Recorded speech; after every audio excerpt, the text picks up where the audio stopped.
Se vocês estivessem aqui ouvindo, vocês iam ver como é bonito. Lucas capítulo 7, um texto muito conhecido. Lucas 7, a partir do versículo 36.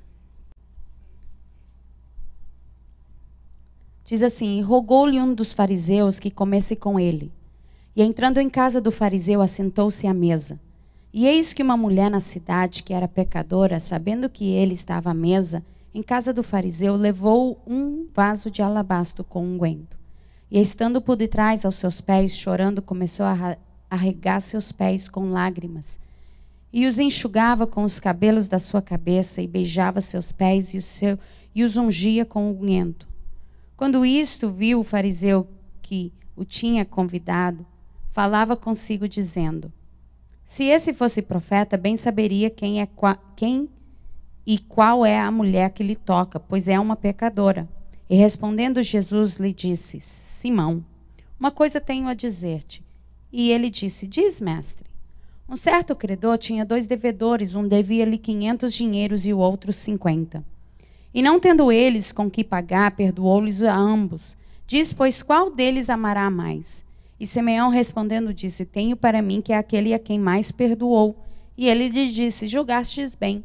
E voltando-se para a mulher, disse a Simão: vês tu esta mulher? Entrei em tua casa e não me deste água para meus pés, mas esta regou meus pés com lágrimas e enxugou com os cabelos da sua cabeça. Não me destes ósculo, mas esta, desde que entrei, não tem cessado de me beijar os pés. Não me ungiste a cabeça com óleo, mas esta ungiu meus pés com unguento. Por isso te digo que os seus muitos pecados lhe são perdoados, porque muito amou. Mas aquele a quem pouco é perdoado, pouco ama. E disse a ela: os teus pecados te são perdoados.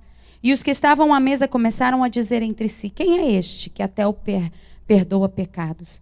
E disse à mulher: a tua fé te salvou, vai-te em paz. Podeis vos assentar. Nesta noite, eu quero refletir nesta passagem no livro de Lucas. É uma passagem única para o livro de Lucas. Na Bíblia existe 2 episódios onde Jesus é ungido com unguento. E muitos confundem, porque nós ouvimos falar da mulher que derramou o vaso de alabastro que quebrou na cabeça de Jesus.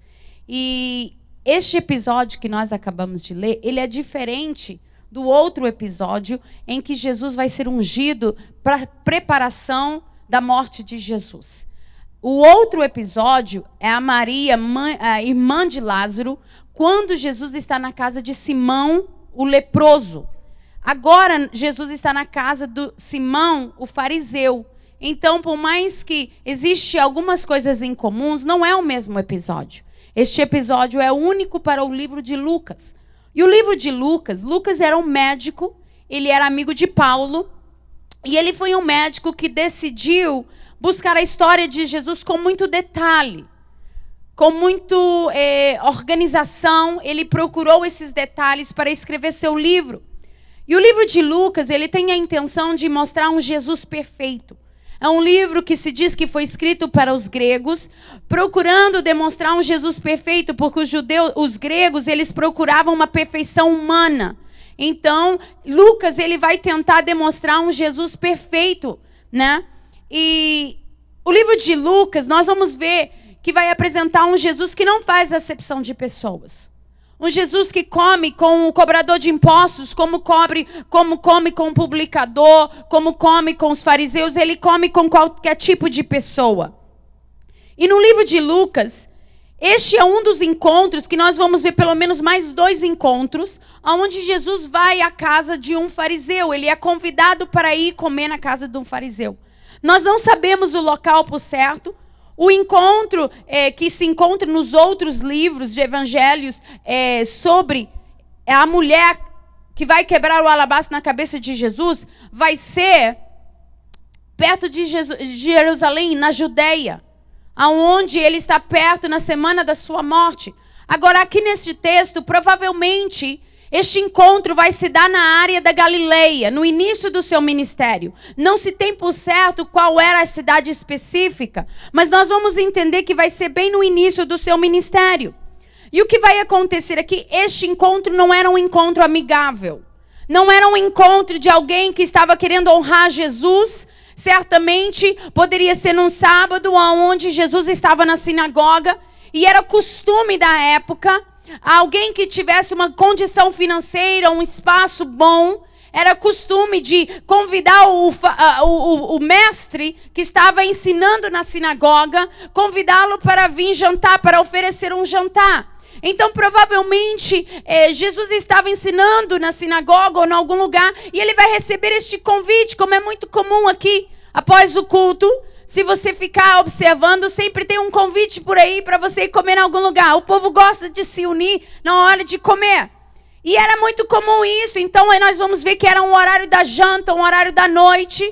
Eles vão se ajuntar. O fariseu chega para convidar Jesus para jantar com ele. E era muito comum deixar a porta aberta.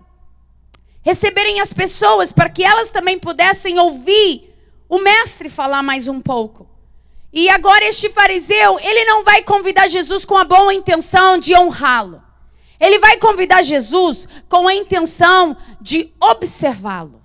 Ele vai convidar Jesus com a intenção de procurar alguma coisa errada em Jesus. No capítulo 5, nós vamos começar a ver que começa a ter uma tensão entre Jesus e os fariseus. Começa a existir alguma inimizade. Jesus começa a apresentar as suas leis, Jesus começa a apresentar a sua visão, Jesus começa a curar no sábado, e aquilo vai deixá-los furiosos. E eu quero só citar aqui que Jesus nunca disse que não poderia curar ninguém. Deus nunca deixou como lei que não se podia curar no sábado. Deus deixou como lei que não se podia trabalhar. Agora, os fariseus, aqueles líderes religiosos, eles começaram a querer colocar jugo sobre o povo.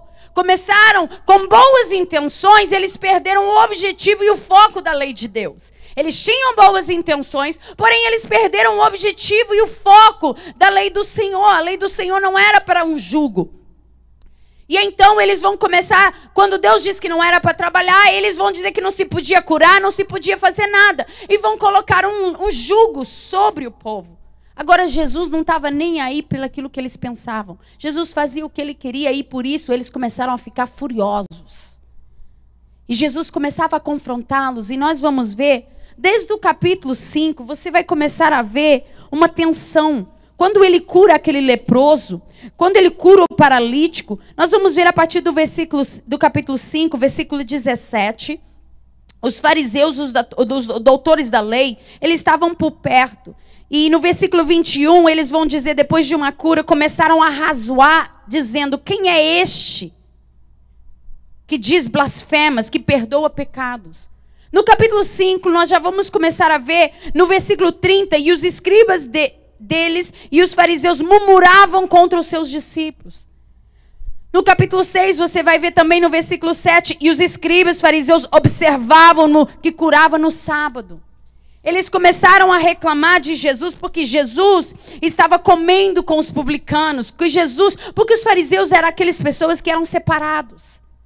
Eles não se mexiam com os publicanos, eles se achavam santos demais, puros demais, bons demais, e eles não se misturavam. Então, eles olhavam para Jesus e eles não conseguiam olhar como Jesus fosse o Filho de Deus, porque Jesus era comum.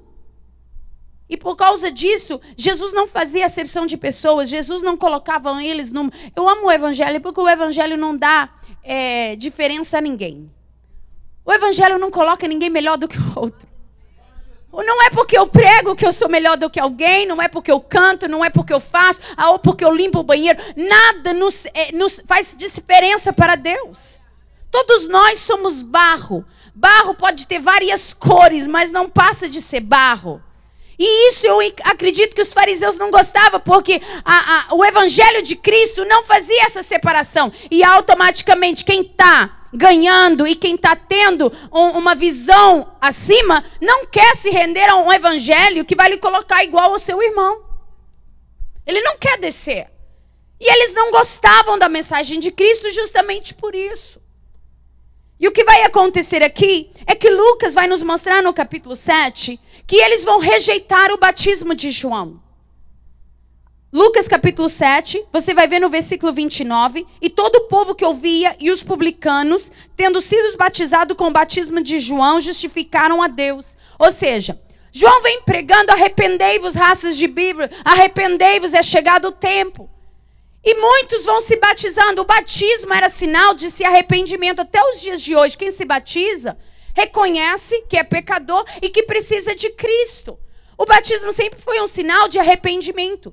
Porém, os fariseus, eles recusavam se batizar, porque eles se achavam que eles não precisavam. Para eles, o batismo era para quem era gentio. Para quem não era judeu, batizava-se para entrar no judaísmo. Então, quando João vem dizendo arrependei-vos e batizai-vos, arrependei-vos da sua forma de ser, eles não receberam a mensagem de João Batista, porque eles achavam que eles eram bons demais.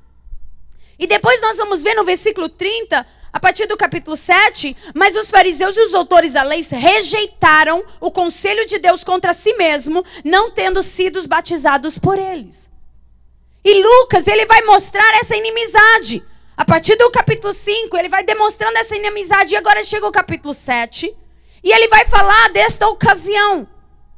E ele vai demonstrar que essa ocasião não era para honrar Jesus, até mesmo porque eles já estavam procurando algo para matar Jesus. Eu quero só falar, se você olhar mais em diante, você vai ver outras ocasiões onde aparecem esses fariseus, esses escribas. No capítulo 11, você vai ver quando Jesus chama eles de sepulcros caiados, que estavam bonitos por fora, mas por dentro estavam como mortos. Jesus vai dizer que eles eram piores do que os outros, porque eles não poderiam tocar em coisa morta, em coisa imunda. Então, para Jesus dizer que por dentro eles estavam mortos, é como se Jesus estivesse dizendo, você está pior do que os outros. Depois nós vamos ver que Jesus mais outra vez está lá, e dizendo eles, versículo 53 do capítulo 11, começaram os escribas e os fariseus a apertá-lo fortemente, a fazê-lo falar acerca de muitas coisas. Aqui no capítulo 11, nós vamos ver que vai ser o clímax deste relacionamento dos fariseus com Jesus. Ao ponto que agora ele vai estar na casa de alguém e eles vão começar a apertá-lo e a pressioná-lo, procurando de qualquer jeito alguma coisa para o matar. Então, no capítulo 7, é o início dessa inimizade. E o que eu acho interessante deste encontro é que Jesus sabia que alguém procurava-lhe o mal. Jesus sabia que alguém queria lhe buscar o mal. E mesmo assim ele aceita esse convite. Mesmo assim, ele não foge. Ele sabia quem ele era. E, para eu não me perder muito, vamos voltar aqui para o capítulo 7. E regou-lhe um fariseu que comesse com ele. E entrando em casa, o fariseu assentou-se à mesa. O que vai acontecer nessa época não tinha cadeiras como tem nos dias de hoje. Naquela época, os pés eles ficavam o mais distante da mesa possível. Se deitava mais ou menos como se de lado. Você se apoiava na mão esquerda e você ficava com os pés esticados distante da mesa. E ficava como se fosse uma roda. E as pessoas ficavam com os pés afastados da mesa. Porque os pés eram sujos, não existia meias, existia sandálias. E havia um costume naquela época, quando ia se comer, alguém lavava os pés, alguém passava uma água para limpar os pés, porque os pés andaram o dia inteiro no meio da poeira. E não tinha tanta limpeza. Então eles ficavam mais ou menos como encostados, meio que sentados no chão com os pés afastados. E conversando, a mão direita ficava livre para comer e talvez escoravam com a mão esquerda. E o que vai acontecer é que antes de Jesus chegar nesta casa, uma mulher chega primeiro. Porque Jesus vai dizer que quando ele chegou, ela já estava e não parava de chorar, de limpar os pés dela. Se você olhar o versículo 45, diz assim, não me destes ósculo, mas este desde que entrei, não tem cessado de me beijar os pés. Esta mulher já estava lá porque o convite era aberto. Essas ocasiões eles abriam, ela não era querida naquele lugar. A Bíblia não diz o nome dela, como menciona na outra ocasião que Jesus foi ungido, antes da morte dele, que foi Maria, a irmã de Lázaro. Aqui a Bíblia não diz o nome dela, a Bíblia só diz que ela era uma mulher, como se fosse uma prostituta da cidade. Todo mundo conhecia ela. Ela não era bem-vinda naquele lugar. E certamente, Jesus fez de conta que não olhava para ela. Enquanto ele estava comendo, a mulher estava enxugando e lavando os pés dele. E Jesus não olhou para ela, ela estava atrás dele. Agora, o convidado, o dono da festa, o dono da casa, ele está olhando aquela situação e ele está pensando consigo. Ele talvez não era os piores do fariseu. Porque ali ele estava dizendo, você certamente não é nem sequer profeta. Porque para ele estava pensando, pode ser que esse homem pelo menos é um profeta. Agora ele vai olhando aquelas circunstâncias, olhando aquela mulher lavando os pés, chorando nos pés de Jesus. Ele vai dizer assim, olha, este homem não é nem sequer um profeta. Porque se fosse profeta, ele não permitia tal coisa de uma mulher com esta fama ficar mexendo no pé dele, ficar molhando os pés, enxugando os pés. E Jesus conhecendo o seu coração. Jesus vai nos ensinar que ele tem muita paciência com esse tipo de pessoas. O que eu vou achar lindo de Jesus é que mesmo sabendo a premeditação deste homem, mesmo sabendo como o coração dele era duro, Jesus vai tentar chegar ao nível dele para atingir a mente dele. Jesus vai tentar, como um quebra de cabeça, colocando as peças devagarzinho, para ver se consegue abrir-lhe os olhos do entendimento dele. E Jesus vai dizer para ele, olha, deixa eu lhe falar uma coisa, eu quero lhe falar uma parábola. Eu quero lhe contar uma história. E ele vai contar uma história de duas pessoas que deviam dinheiro. Uma pessoa que devia 500 e a outra pessoa que devia 50. Para Deus não existe diferença de dívida. Para Deus não existe. Para Deus você deve o tanto que eu devo. Para Deus a dívida do pecado é a mesma para todo mundo. Agora, quando Jesus vai contar essa parábola, ele conta e faz essa diferença para tentar entrar na mente do fariseu. Porque o fariseu olhava aquela mulher, ele olhava-se melhor daquela mulher 10 vezes mais. Então Jesus vai fazer essa diferença para tentar mostrar para o fariseu, deixa eu te contar uma história. Já que você se acha bom, então vou colocar a tua dívida como 50. E vou colocar aquela mulher como de 500. E até então, tudo bem. E ele vai fazer para o fariseu a pergunta, a quem mais? Quem vai me amar mais?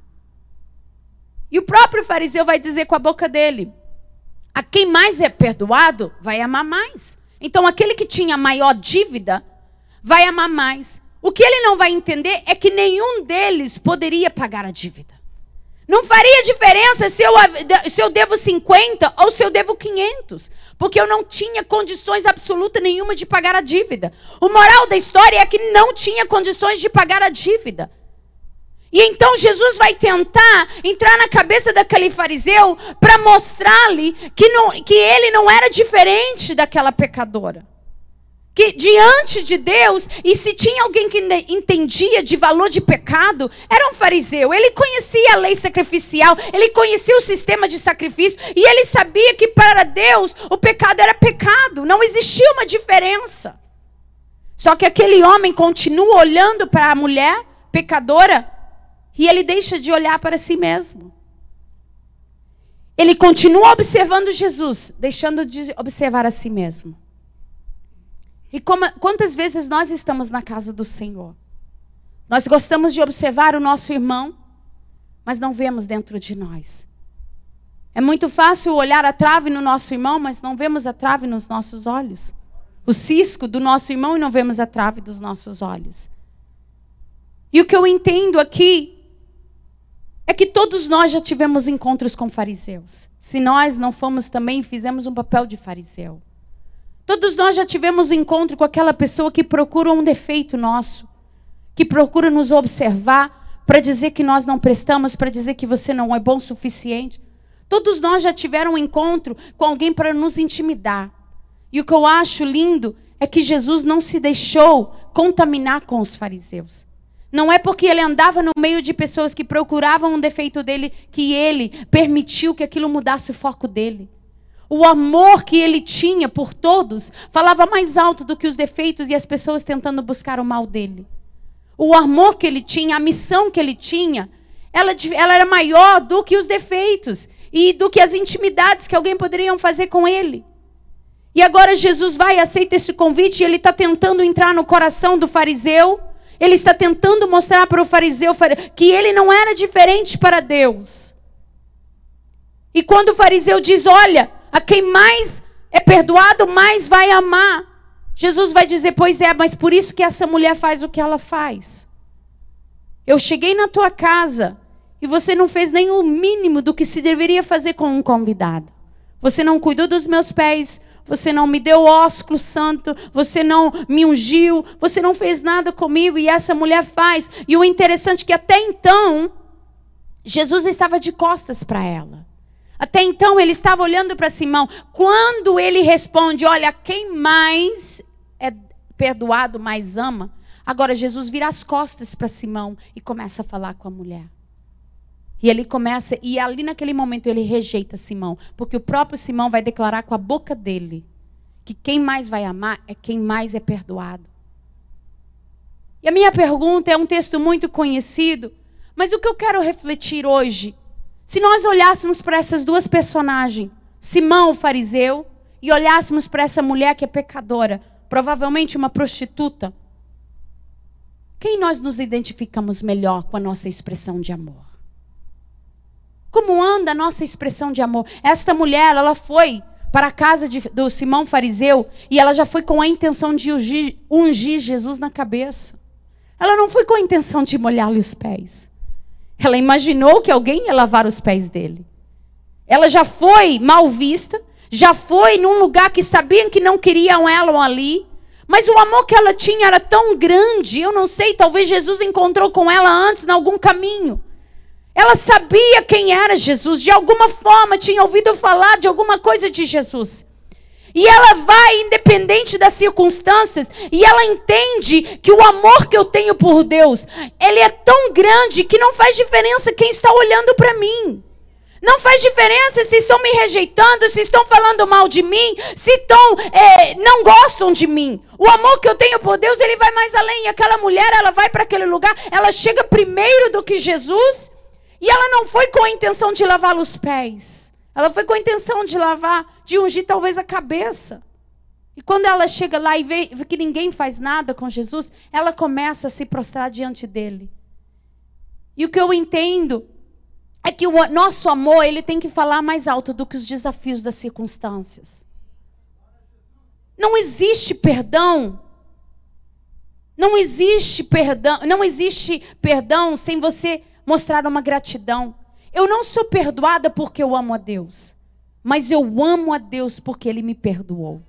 E uma evidência de que eu fui perdoada é que eu amo.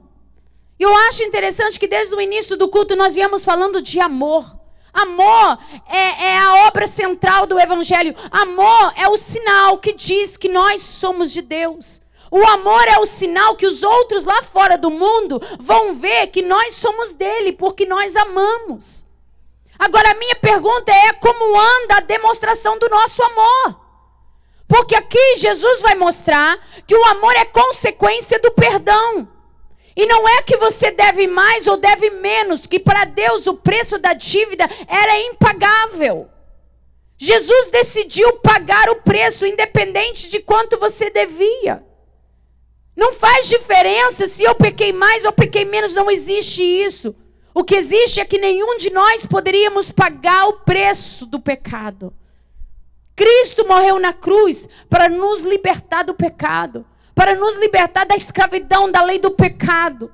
Cristo morreu na cruz para nos dar vida, para que o Espírito de Deus pudesse habitar dentro de nós, e nos transformando a cada dia, nos limpando a cada dia. Agora ninguém aqui é melhor do que o outro, não é porque eu talvez estou mais moldável que eu sou melhor do que alguém. Para Deus nós somos iguais. A verdade é que se não fosse o sangue de Cristo, se Deus olhasse para nós do jeito que nós estamos, Deus nos matava todo mundo. Quando Deus olha para nós, Deus está vendo o seu filho. Nós somos justificados por Cristo. Deus não está vendo você. Quando Deus olha para você, Deus está olhando para Cristo, seu filho. Nós estamos em Cristo. Porque se Ele fosse olhar para você e para mim, do jeito que nós estamos, nós não teríamos condições de estarmos diante do Senhor. A única coisa que nos faz a diferença é porque nós aceitamos o sacrifício de Cristo. E Ele nos perdoa por causa do sacrifício de Cristo. Só podemos chegar diante de Deus porque nós estamos em Cristo.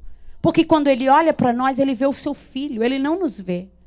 Ele vê o seu filho. Nós somos obras-primas da sua mão e somos sendo trabalhados a cada dia para parecer com o Filho de Deus. Porque se Deus olhasse de verdade para nós, nós não suportaríamos a glória. E aqui o que eu venho entender é que muitas vezes vai se passando o tempo e nós começamos com a mentalidade de fariseu. O que era um fariseu? Um fariseu era cego. Um fariseu, ele via os outros piores e ele melhor do que os outros. E ele era cego. E a verdade é que todos nós somos cegos em alguma área em nós. Todos nós somos cegos. Eu posso, às vezes, ser boa numa área, mas tem coisas em mim que se o Espírito de Deus não iluminar com a sua palavra, eu vou ser ignorante e cego. Quantas coisas em nós que nós olhamos ao nosso próximo e começamos a nos comparar e começamos a achar que somos melhor porque não fazemos isso e não fazemos aquilo. E temos mentalidade de fariseu. E Jesus está olhando para nós e dizendo, coitadinhos de vocês. Vocês são cegos. Você não é melhor do que ninguém. Você não vê nada. A diferença está que o amor de Deus, ele vai ser expressado naquele que entende e recebe dele. Nós só vamos usufruir do que Deus tem para nós a partir do momento que nós reconhecemos que nós precisamos. Por que uns usufruem mais de Deus, das coisas de Deus? Porque uns se rendem mais a Deus. Por que uns amam mais? Porque uns decidiram ser mais perdoados por Deus. Não existe mais perdão. Existe onde eu vejo e reconheço a minha falha e o meu pecado, eu vou receber mais de Deus e vou ser perdoado. Não existe essa questão do que eu sou melhor. O que existe é que existem pessoas que se veem mais miseráveis. Nós olhamos para Paulo e ele não deixava de se reconhecer. Por que Paulo labutava e trabalhava para o Evangelho? Sendo o homem que ele era. Porque quanto mais ele chegava a Cristo, mais miserável ele se via. Quanto mais ele conhecia a palavra, quanto mais ele conhecia a verdade, mais ele percebia que ele não prestava. E ele tinha a mentalidade de miserável homem que sou. Por que ele pôde usufruir mais das bênçãos do Senhor? Porque ele reconhecia que ele não era. E o que está acontecendo nos nossos dias é que nós estamos tupetudos. Nós começamos a fazer um pouco de seminário, alguma coisa, e achamos que somos bons, que somos melhores. E a verdade é que quando nós analisamos, a pergunta que tem que ser feita é como anda a demonstração do nosso amor. Você se encaixa como a pecadora, aquela mulher que não tinha valor para a sociedade, mas que não estava olhando os desafios e decidiu sair da caixa, do quadrado que a sociedade queria colocar ela, e decidiu expressar o seu amor? Ou você está como um fariseu com etiquete, observando todo mundo? Quando é que o nosso amor vai sair das fronteiras, das barreiras da nossa alma? Quando é que o nosso amor vai falar mais alto do que os meus limites humanos? Quando é que o nosso amor vai falar mais alto do que os desafios que nós estamos olhando ao nosso redor? Isso que aconteceu, o fariseu olhava para a mulher e deixou de olhar para si mesmo. E Jesus, ele estava fazendo de tudo. E quantas vezes Jesus está tentando chegar até nós, tentando atingir nossa consciência, tentando nos mostrar. E nós estamos com a mente cautelizada. Estamos olhando os outros só nas críticas, só na murmuração, só querendo ver o defeito do nosso irmão. E isso não é igreja. A igreja, ela tem a expressão de amor. Eu posso não ter o defeito que o meu irmão tem, mas eu tenho defeitos dentro de mim. E se nós tivermos um relacionamento com o Espírito de Deus, a cada dia, quanto mais perto você chega de Deus, mais você vai ver que você não é nada. No Brasil, eu tive uma experiência. Eu fui fazer um crivo com uma pessoa que deve ter uns 2 anos ou 3 anos que aceitou a Cristo. A mulher dele já é evangélica há bastante tempo. E agora, com a mudança do pastor, quando houve uma mudança do pastor Paulo Júnior na igreja, o esposo dela começou a visitar a igreja e ele se apaixonou por Cristo. Mas ele se apaixonou por Cristo de tal forma, assim, de ele acordar 1 hora mais cedo, entra dentro do carro dele, vai para o trabalho mais cedo e fica 1 hora lendo a Bíblia antes de entrar. E ele acha que ele não pode fazer nada sem ele primeiro dar um tempo para Deus. Então ele lê a Bíblia. E isso vai ser, nós vamos falar disso por anos, porque eu já fui lá o ano passado e a luta era interessante. A mulher dele, crente há muito tempo, ela não tem esse costume de ler a Bíblia. E já se passaram 2, 3 anos e o homem está dando de 10-0 em Bíblia da mulher. E ela tem mais de 20 anos de crente. E a reclamação dela comigo o ano passado é que, ai, pastor, eu não sei o que fazer com meu marido quando dá o horário do culto. Agora ele pega o carro dele e ele me avisa, tal horário eu vou sair, porque eu chego na igreja no horário. Eu vou adorar meu Senhor. E ele vai e deixa ela para trás. Ele vai e deixa, pastor, eu não sei o que fazer com esse meu marido. Ele vai me deixando para trás. Às vezes eu estou toda arrumada, quando eu vejo ele já saiu. Porque ele se apaixonou de Cristo de tal maneira que ele queria fazer tudo certinho. Ele estava correndo atrás do tempo perdido. E agora ele vai ser indicado para diácono. E eu estou sentando fazendo crivo com ele. E a esposa dele estava junto e ela falou para mim, pastor, eu tenho um problema muito sério com meu marido. No dia do culto da ceia, se ele for trabalhar longe, tiver que viajar 2, 3 dias, ele não quer tomar ceia. Porque ele disse, eu não teve em comunhão com os meus irmãos, como vou tomar ceia? Eu olhei para aquilo e eu falei, meu Deus, Jesus, eu preciso me converter. Preciso me converter. Um homem está apaixonado por Cristo de tal maneira que ele lê Bíblia dia e noite.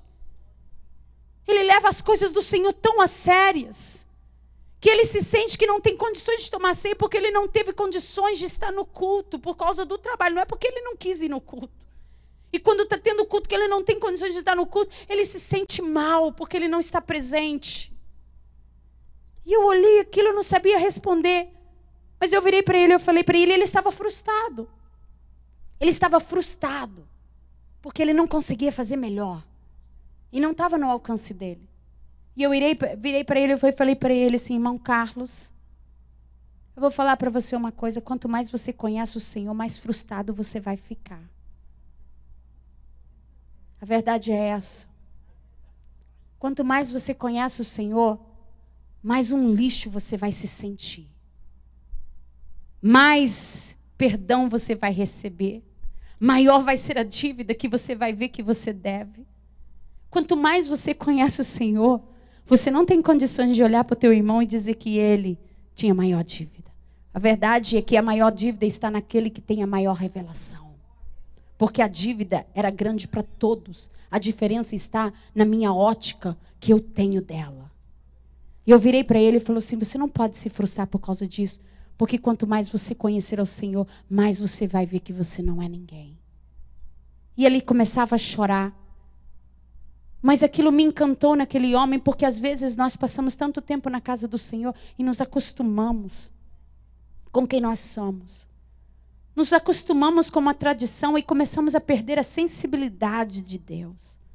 Começamos a perder a sensibilidade de ouvir a voz de Deus. Cometemos os mesmos erros, pensamos as mesmas coisas. E chega um ponto que você não vê, nem ouve o Espírito de Deus falar com você. Por que você pensou isso do teu irmão? E nós precisamos de voltar à nossa origem. O amor é o cartão postal da igreja. O amor ao meu próximo é a forma que as pessoas, que o mundo vai ver que eu amo a Deus. Porque eu demonstro amor ao meu irmão. E a Bíblia é bem clara nisso, que o amor, ele é mais valioso do que qualquer dom que você tiver. Se eu não tiver amor, eu posso ter todas as outras coisas, mas sem o amor não vale nada. O amor é a base de todas as coisas. E nesta noite nós vamos tomar ceia. E a ceia é um dia de reflexão, é refletir. É um dia de analisarmos. Porque a Bíblia vai dizer, se nós tomarmos a ceia indignamente, é motivo de há entre nós muitos doentes e mortos na fé. Porque quando eu tomo a ceia com a mente cautelizada e quero continuar vivendo a vida que eu vivo e quero continuar pensando que eu sou boa e que eu estou no caminho certo, Deus está dizendo que vai servir para a condenação e para a doença em nós. Estamos vindo na igreja, é ceia, e parece que está tudo normal, mas hoje é uma noite de refletir como foi a minha semana. O que eu pensei do meu irmão? O que eu pensei na minha mente? Qual foi as intenções que passou pelo meu coração? Deus não tem problema com o pecado. Ele sabe as nossas falhas. Ele tem problema é quando nós não percebemos e não vemos que somos falhos. O problema de Deus não era com a pecadora. O problema de Deus era com os fariseus. Porque eles recusaram olhar para si mesmos. Porque estavam olhando para os outros. E nesta noite, é uma noite de cear. E eu quero que fechamos os nossos olhos e analisamos como anda a nossa vida. Como anda o nosso amor por Deus. Como anda a nossa visão de nós mesmos diante do Senhor. Porque não tem como nós usufruirmos mais de Deus se você não entende quem você é. Se você não reconhecer que você não é nada. A Bíblia diz que Jesus veio para aqueles que eram doentes. Os sãos não precisam dele. Os que são bons não precisam dele. E vai usufruir dele aquele que reconhece que precisa dele. E quando nós estamos ocupados olhando para dentro de nós, não temos tempo para olhar para o nosso irmão e ver defeito nos outros. Nós viemos para a casa do Senhor, não é para pegar uma pá e jogar palavra para os outros. Nós viemos para a casa do Senhor para dizer, Jesus fala comigo. Jesus fala comigo. Todos nós somos ignorantes e fariseus em alguma área. Não pense que você é melhor. Eu não sou melhor do que os outros. Existem tantas áreas em mim que eu sou ignorante, que se não for uma revelação do Espírito de Deus, nós vamos continuar na escuridão. Mas nesta noite o Espírito de Deus veio, a palavra veio para iluminar o nosso interior. A palavra veio para iluminar o nosso interior e nos tirar da cegueira espiritual. Arrancar-nos desse comodismo. E mudarmos de verdade. Amarmos de verdade. Eu queria pedir aos irmãos para se colocarem de pé.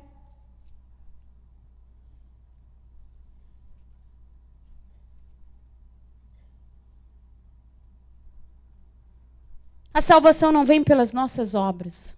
A salvação, diz o versículo 50 do capítulo 7, a tua fé te salvou. A salvação vem pela nossa fé. Mas uma evidência de que você é salvo é que você ama muito. Como anda o nosso amor? Será que você se vê fazendo aquilo que aquela mulher fez? Será que eu me vejo adorando ao Senhor quando todo mundo fala mal de mim?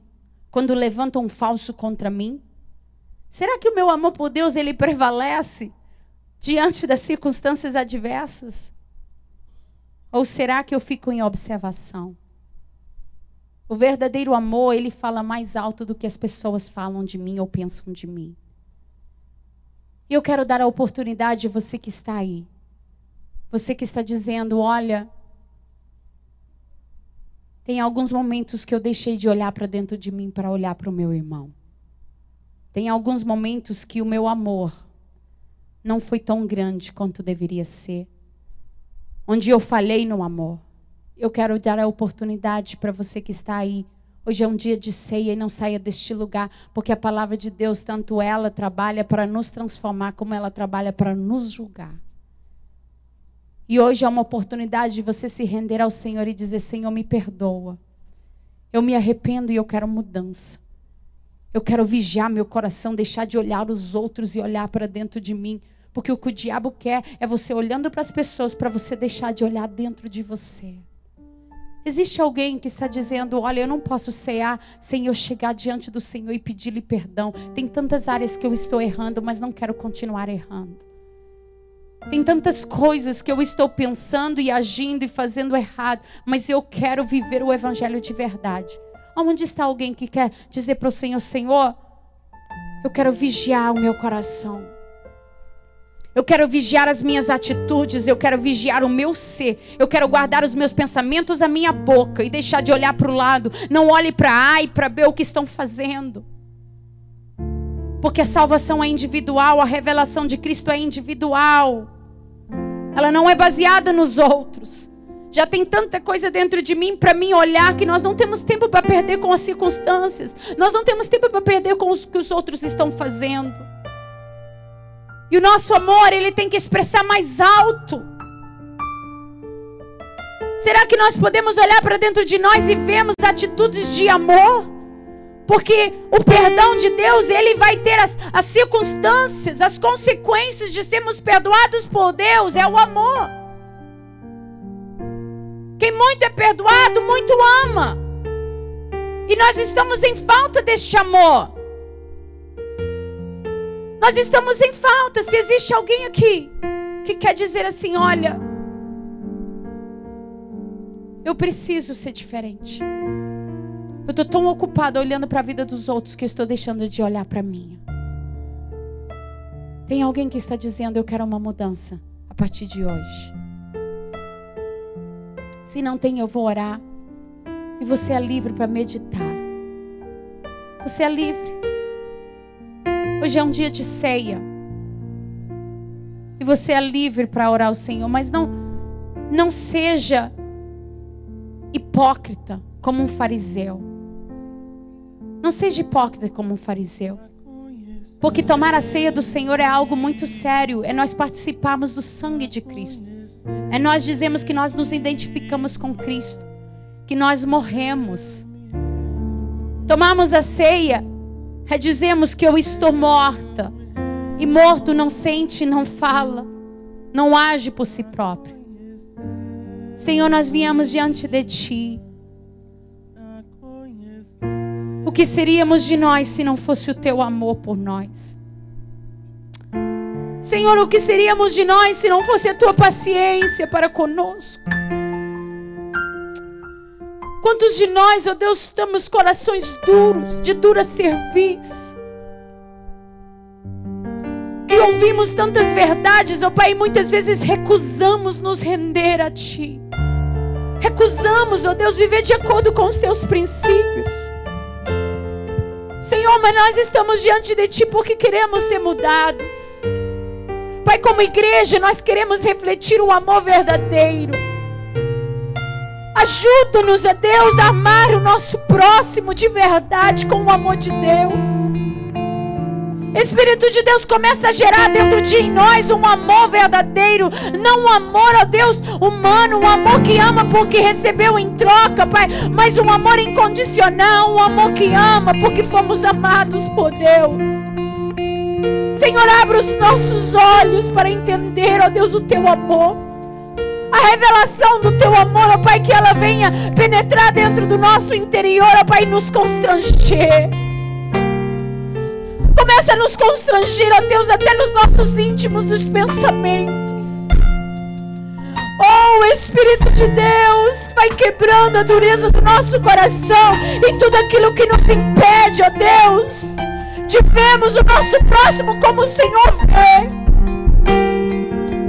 Pai, nós não queremos continuar o mesmos.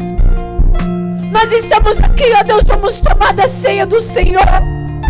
Vamos participar do corpo, do cálice, dizendo que nós nos identificamos com Cristo. A cada dia, Espírito de Deus, que o Senhor possa mortificar o nosso interior. Mortifica as nossas emoções, o nosso coração, que só serve para nos enganar. E que possamos ser, ó Deus, um canal de amor. Quando alguém falar mal de nós, Pai, que o Teu amor venha nos constranger, ó Deus. E que possamos sentir, ó Deus, como Jeremias, um fogo, ó Deus, que arde dentro de nós. Que não vamos ter condições, ó Deus, de nos afastar de Ti. Senhor, toma o ambiente, toma essa igreja, leva para uma dimensão de amor verdadeiro. Não um amor fingido, só de palavras, mas um amor, ó Deus, de entrega. Senhor, em nome de Jesus, ó Pai, faz Teu querer em nós. Faz Teu querer em nós, ó Deus, que não venhamos a Te servir, ó Deus, só de palavras, de boca para fora, mas que possamos Te render, ó Pai, de corpo, alma e espírito. Que possamos Te render, ó Deus, na integridade do nosso coração. Pai, que venha falar mais alto aquilo que o Senhor pensa de nós do que o que os homens pensam de nós.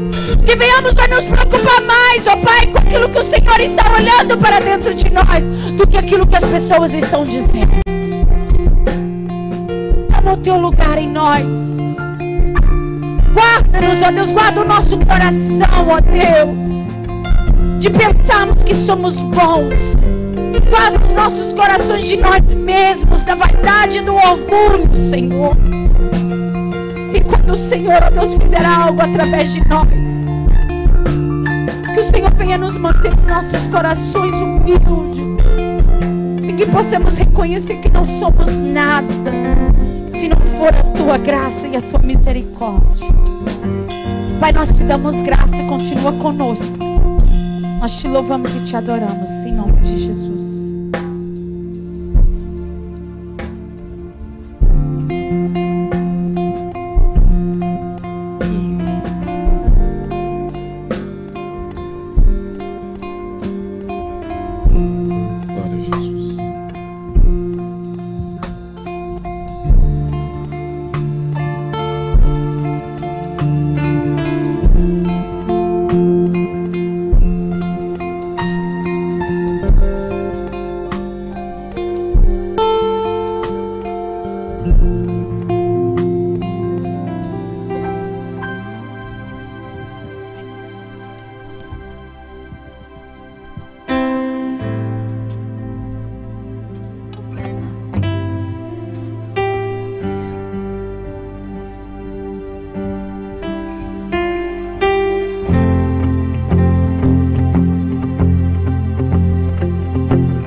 Meu Salvador, na cruz mostrou o amor do Pai, o amor do Pai, o justo Deus.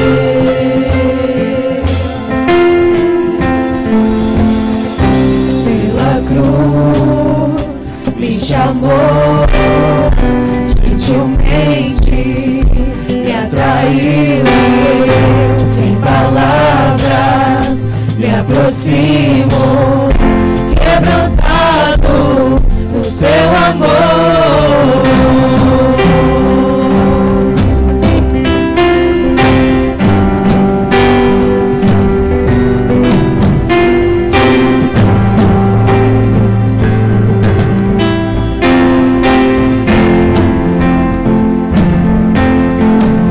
Esse de graça recebo,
amor gentilmente me atraiu e eu, sem palavras, me aproximo, quebrantado do seu amor. Pela cruz me chamou gentilmente, me atraiu e eu, sem palavras, me aproximo, quebrantado do seu amor.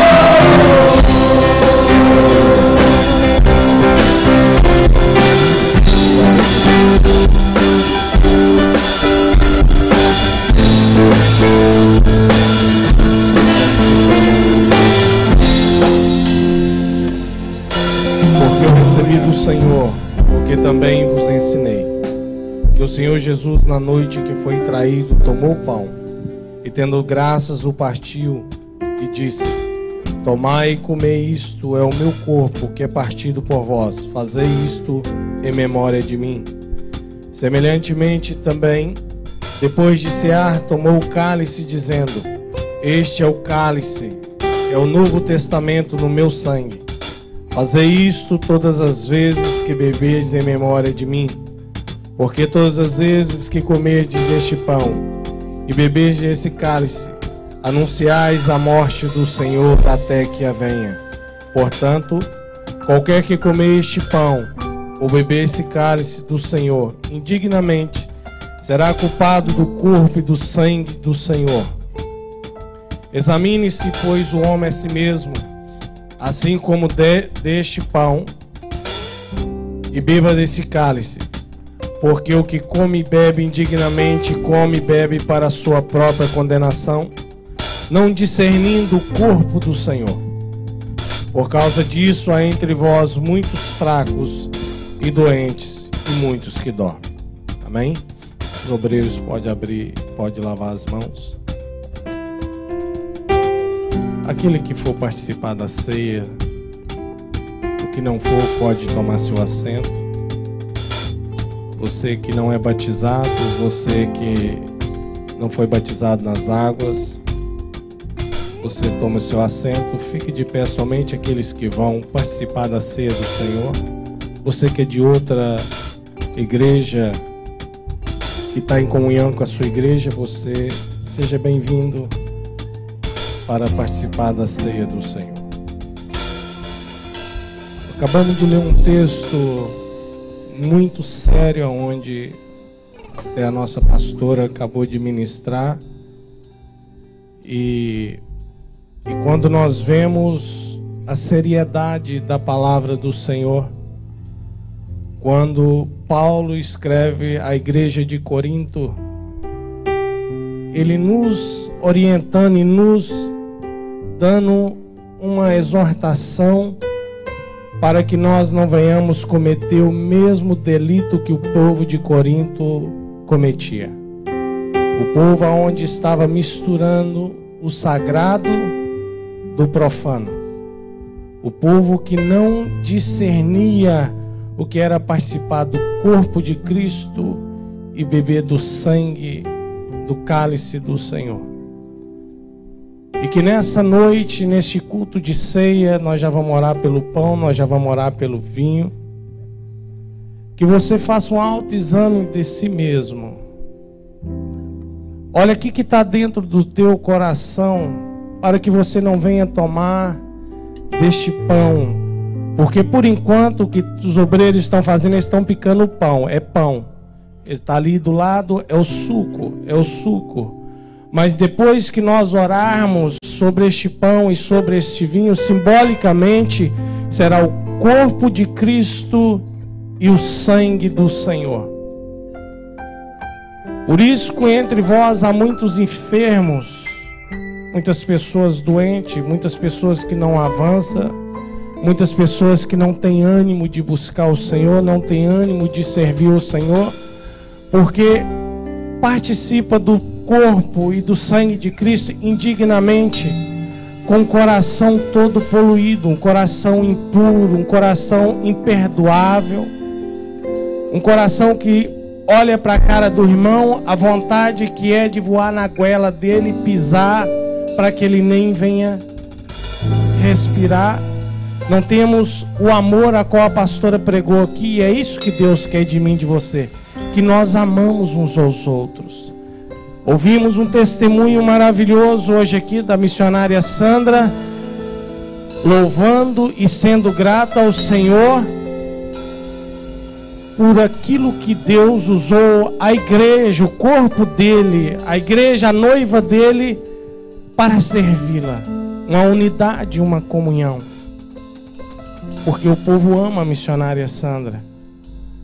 Agora a Bíblia não está falando para nós amarmos individualmente, amar no geral. Indiferentes o seu irmão dos defeitos dele, porque todos nós temos defeitos, todos nós temos problema. Pastor, você já poderia orar? Não, eu quero que você saiba que você vai comer deste pão, vai comer desse corpo e beber deste sangue. Se você comer indignamente, você está comendo para a sua própria condenação. Você está correndo um risco do próprio Deus te condenar. Então, se você nessa noite não está preparado, é um conselho que eu dou. Não é vergonhoso você sentar e falar assim, eu não estou preparado. Ou se você precisa de abraçar alguém e pedir perdão, não é vergonhoso. Pelo contrário, é honroso você chegar perto de uma pessoa e falar assim, meu irmão, me perdoa, eu falei contigo. Eu fiz algo que talvez te entristeceu. Eu falei algo que talvez te feriu. Talvez eu não percebi o que eu falei. Talvez eu não percebi as minhas atitudes. Mas se você viu que eu pequei contra ti, eu quero te pedir perdão. E eu quero diante da igreja, se eu fiz algo para a igreja, alguém da igreja, eu quero que vocês me perdoem. Porque eu sou falho como você.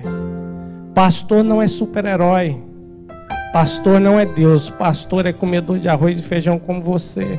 Sente dores, sente frio, sente calor, tem problema como você, guerras e lutas como você no seu dia a dia. Estamos aqui para servir o reino, mas nós somos falhos. A cada dia nós corremos risco de pecarmos e corremos risco de às vezes entristecer o irmão, pecar contra o irmão, às vezes magoar ou entristecer o irmão. Que nessa noite faz uma análise da sua vida, se você precisa chegar até alguém, se você precisa abraçar alguém, se você precisa pedir perdão, se você precisa liberar perdão, porque talvez você não está avançando na sua vida espiritual. Porque, irmão, o que reflete no espiritual, no físico também reflete. E nós estamos nessa noite, é uma honra, um privilégio, Diaconisa Oneida, podermos participar do corpo de Cristo.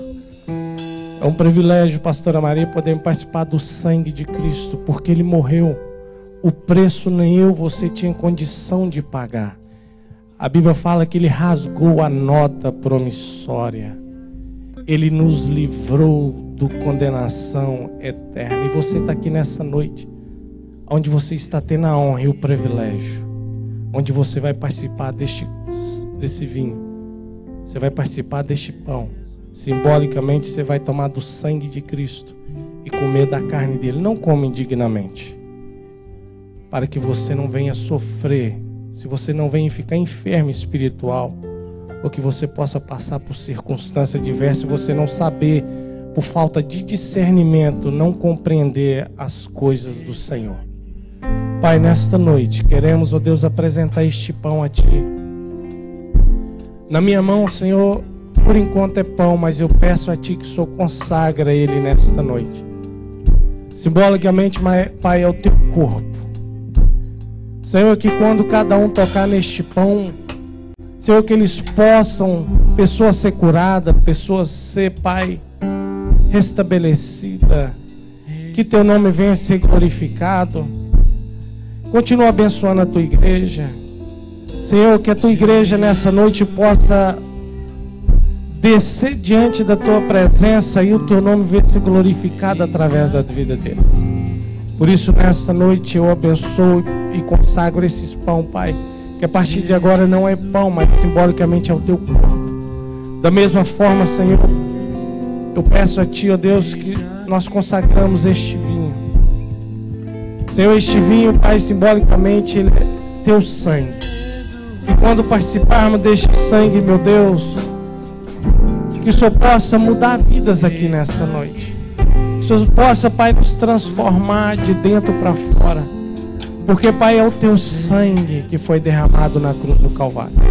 Por isso, nessa noite, nós consagramos este vinho e este pão para a glória e louvor do Teu nome.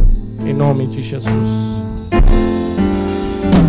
Eu me rendo aos Teus pés, és tudo que eu preciso pra viver.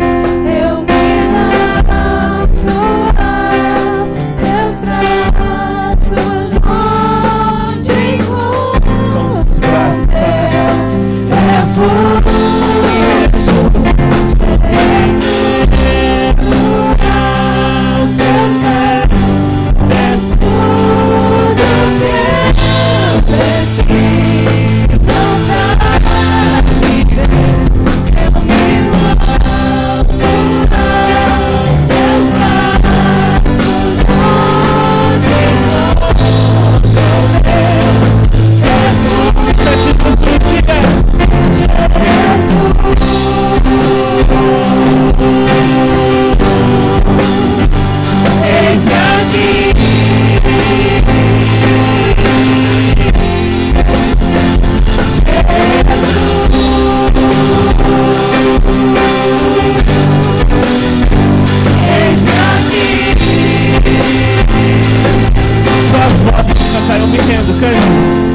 Eu me rendo aos Teus pés, és tudo que eu preciso pra viver.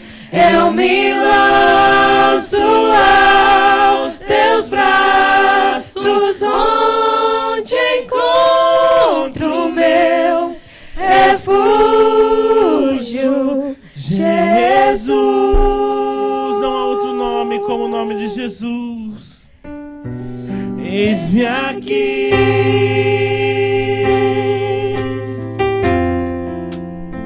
Jesus,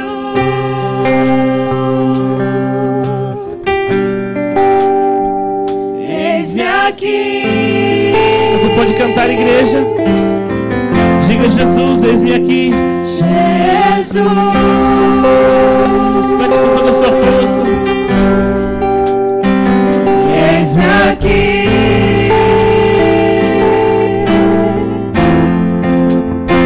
Jesus,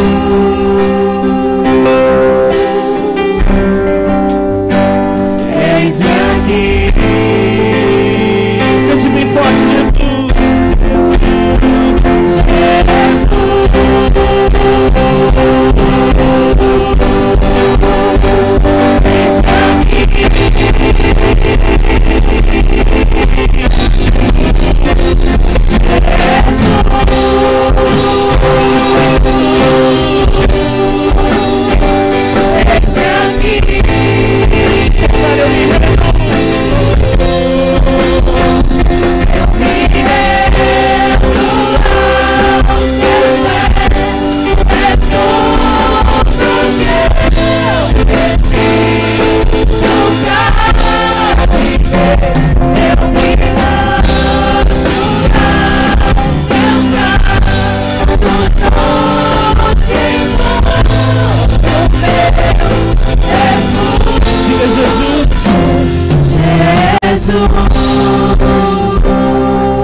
Eis-me aqui.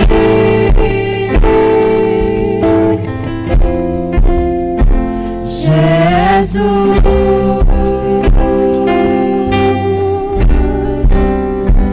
eis-me aqui.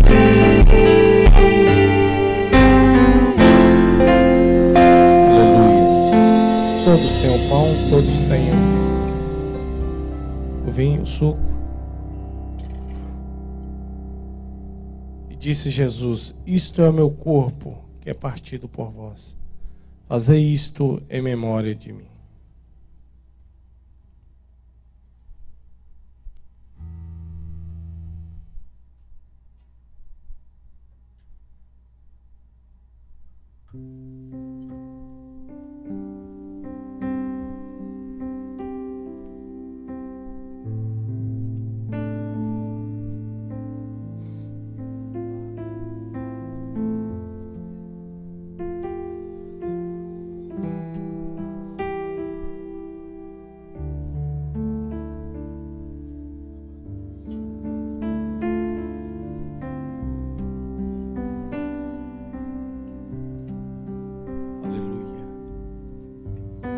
Louvado seja o nome do Senhor.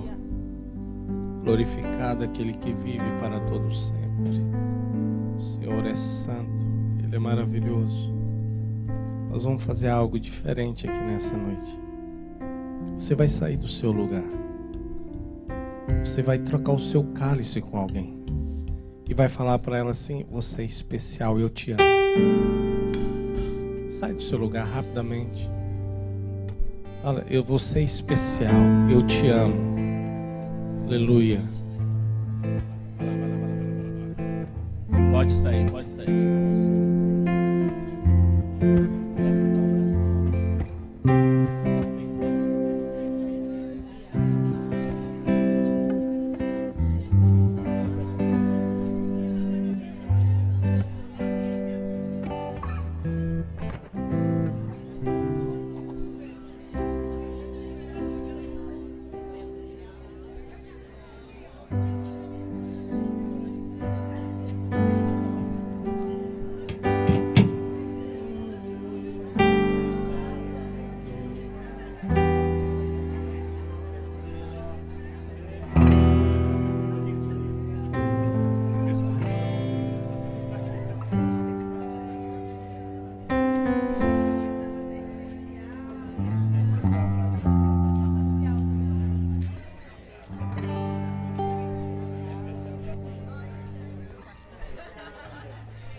Aleluia.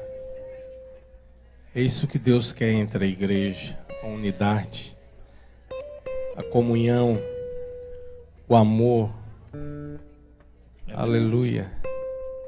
Porque no céu ninguém vai ficar separado. No céu todos vão ficarmos juntos, adorando, glorificando aquele que reina para todo sempre. Amém? E disse Jesus: este é o cálice da nova aliança do meu sangue. Fazei isso todas as vezes que beberes em memória de mim.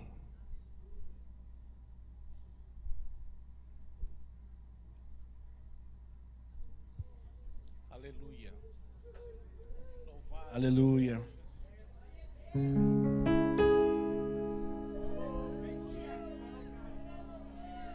Aleluia.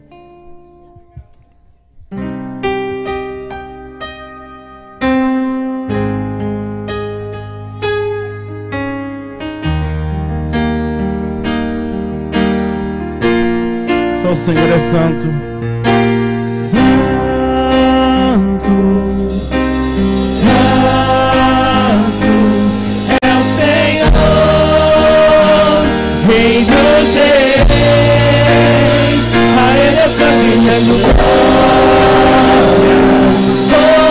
glória. Rei dos reis, Ele é rei pra sempre.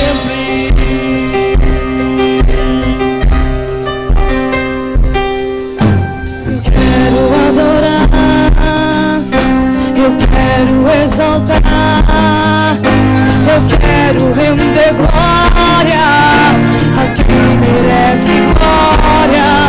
Quero abrir meu coração, por completo me entregar, me despir do meu orgulho e a Ele eu louvar e dizer que Ele é santo.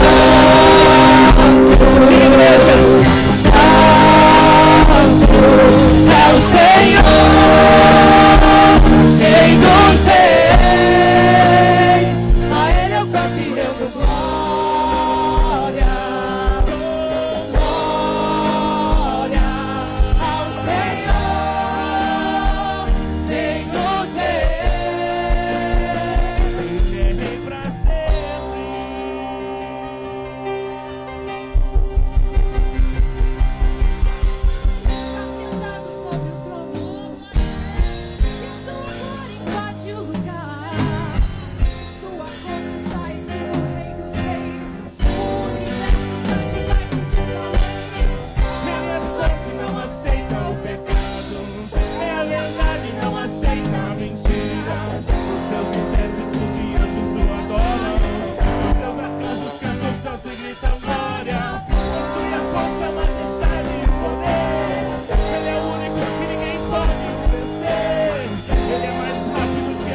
seu poder, sinto o seu agir.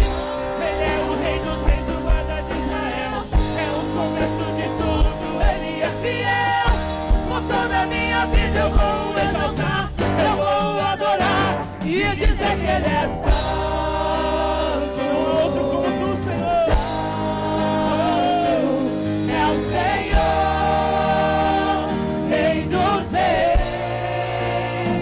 A ele eu canto e rendo glória.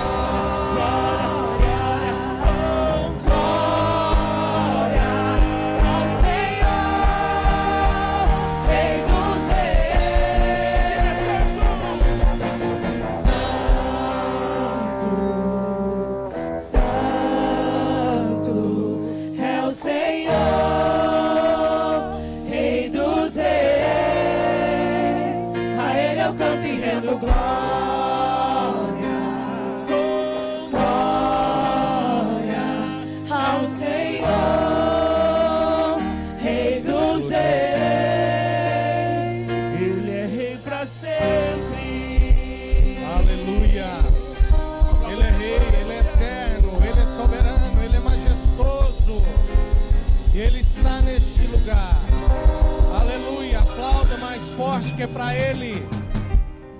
Bendito é o nome dEle. Aleluia. Glória a Jesus. Tome seu assento rapidamente. Hoje é o culto de ceia.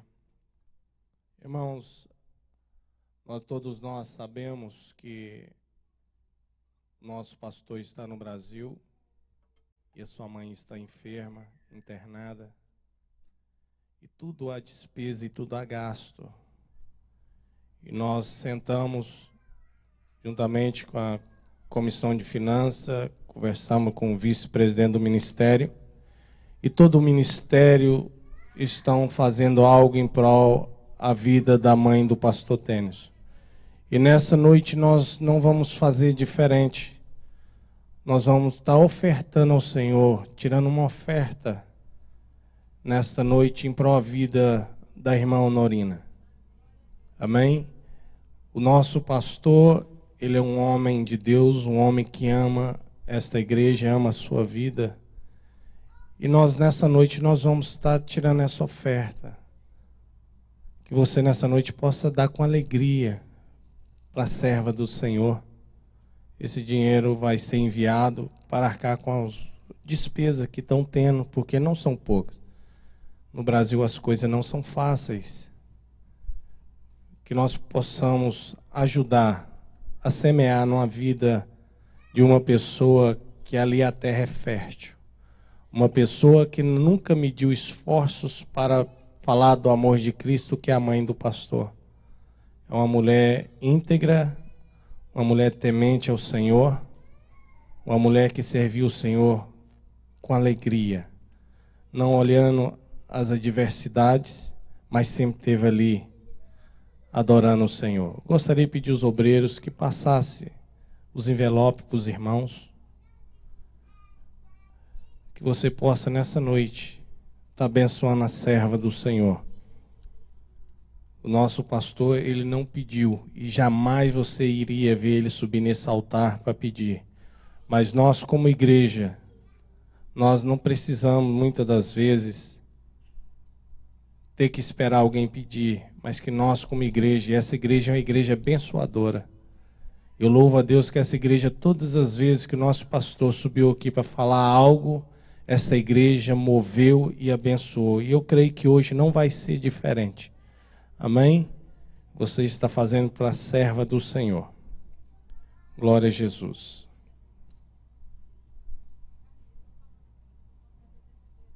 Pode trazer terça-feira. Os envelopes vai ser nessa cestinha, então vai ser quando você põe ali na terça-feira você traga, sem nenhum problema. A diaconisa Maura e as diaconisas ali vão estar separando. Na terça-feira você procura ela e dá a sua oferta. Amém? Quando todos estiverem, coloca sobre os seus pés. Já quero abençoar a sua vida. E já vamos dar a bênção apostólica. Quero agradecer pelos visitantes que estão ali atrás. Que Deus abençoe. já estiveram aqui outras vezes. É uma honra ter vocês aqui conosco. A filha do diácono Rogério, seu genro, filhos. Que Deus abençoe. É uma honra ter vocês aqui conosco. Volte mais vezes. Amém? Vamos colocar de pé. Quero abençoar a sua vida. Que Deus possa retribuir 100 vezes mais na sua vida. Pai, eu te dou graça nesta noite por esse culto maravilhoso, Pai. Uma palavra a qual mexeu nas nossas entranhas. E esse culto de ceia que marcou a nossa vida. Continua abençoando a tua filha que ministraste a tua palavra. Continua abençoando os obreiros, os membros dessa igreja, os nossos visitantes. Abençoa essa cidade. Quero pedir a bênção do Senhor também sobre os teus filhos que vão trazer no teu altar, Senhor, essa oferta. Essa oferta, Pai, de gratidão, essa oferta de amor em prol da vida da nossa irmã Norina, mãe do nosso pastor. Senhor, que essa oferta possa ser de muita utilidade ali para eles ali no Brasil. Que venha ser de bênção para a vida deles.